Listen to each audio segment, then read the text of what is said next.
Hello, alright, so in this video I'm going to show you how to get the button for a particular tip jar on one of your pages. Okay, so for example, we're seeing John's tip jar button here, and what that does is it links out to his product, the product associated with the tip jar. If we were to click on this one, it would take us to the collection associated with this tip jar. And it's just a means to prompt the end user. Say you had an about page where you were showcasing all of your staff or all of the departments, and you wanted to have a prompt that says, hey, has our team been awesome here? Do you want to tip them? And it would just add one of their tip items to their cart. Okay. How do you get that on your page? Well, we're going to add a little snippet of code. Once we've configured the button, we just hit button code, and you can just grab the easy short tag method. So why don't we go and do that? Now this is the easy method. We're just going to paste that right there, hit save, switch on over to the about page, and we're going to reload this. And oh, you see that little snippet of code, the short tag there, it was there briefly, and then the button showed up over here. I'll do that again. Watch for that. Boom, there it is, and then it renders there. A lot of Shopify apps, that's how we get content into your page. It's sort of like it's a find and replace. You can think about it like that. You have to have the content in the page, and then once the app system loads, the components are placed and rendered. Well, what if you don't want that little snippet of code there? Maybe you want things to be a little bit more seamless. We don't want that and then jumping around and then your page re-rendering.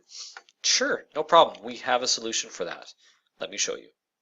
Here we go. We're going back to the button code here. It's called the hidden short tag method.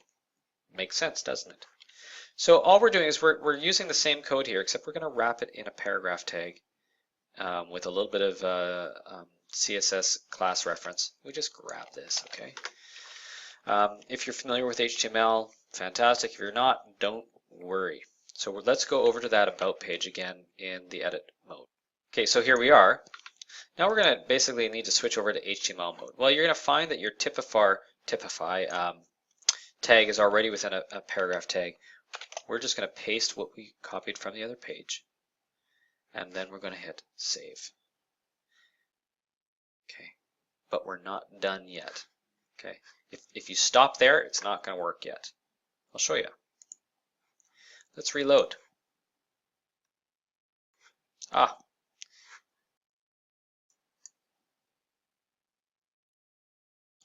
See, it's still rendered, and then it's replaced. So what is that last step? Well, we should probably go through the instructions.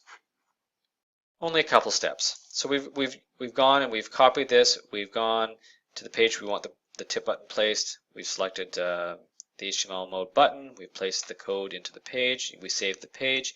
Now we need to go to our online store and themes control panel. Why don't we just copy this little snippet of code and I'll walk you through it. So we just go here, we go to online store, we go to themes, we find our theme, and we just edit the HTML CSS. Ooh. If this is a little overwhelming, don't worry about it. All we have to do is go to our assets folder, find ourselves a scss.liquid file, probably the theme, okay?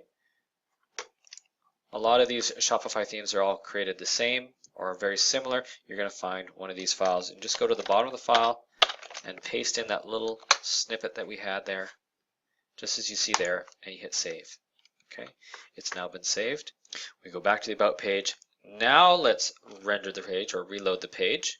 Okay, reloaded. Hey, that little snippet is no longer there, and then the buttons gently render once the page has been loaded. Okay. So that's how you go and place one of these buttons that prompts the end user to go and tip one of your staff members, or perhaps a team. In this case, this would click off to a collection of items, a collection of products that are associated with this tip jar. Okay, and that's more or less all there is to placing the button in the page. And look to our other tutorials for more information on just general configuration of the rest of the tip jar system.